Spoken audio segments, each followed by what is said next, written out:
आणि दिलं।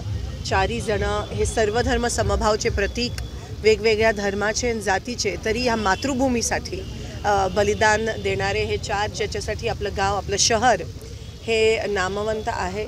आणि आपल्या सोलापूरला पूर्ण देशाला स्वातंत्र्य मिळण्याच्या आधी ह्या ठिकाणी स्वातंत्र्य मिळण्याचं कार्य सुरू झालं आणि इथे बलिदान चौक असेल, चार हुतात्म्यांचं स्थान असेल, अनेक असे वेगवेगळे ठिकाण आहेत जिथून जी चळवळ आहे ती गाजली।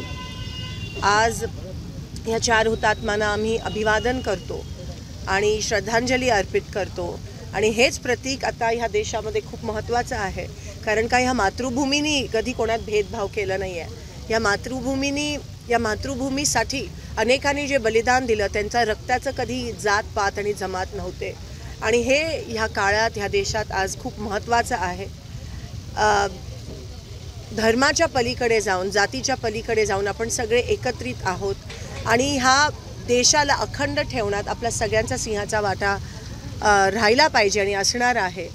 हे ह्या ठिकाणी आज आपण सगळ्यांनी आठवण झाली पाहिजे आणि आपल्या शेवटच्या श्वासापर्यंत आपण ह्या देशासाठी, मातृभूमीसाठी काम करत आहोत।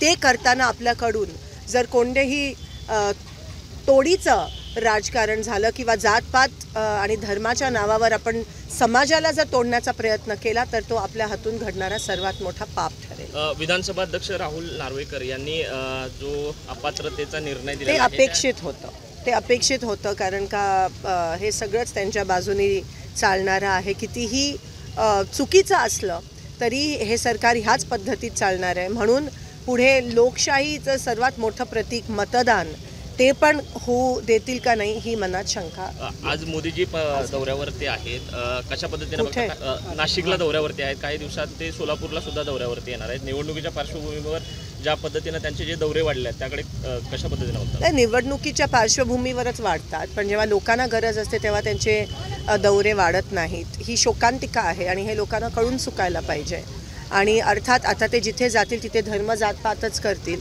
तुम्ही बघितलं काल चारी शंकराचार्यांनी ते म्हणाले की हिंदू धर्मामध्ये कोणत्याही वास्तूची प्राणप्रतिष्ठा झाल्याआधी तुम्ही बांधकाम झाल्यापूर्वी तुम्ही प्राणप्रतिष्ठा करू शकत नाही।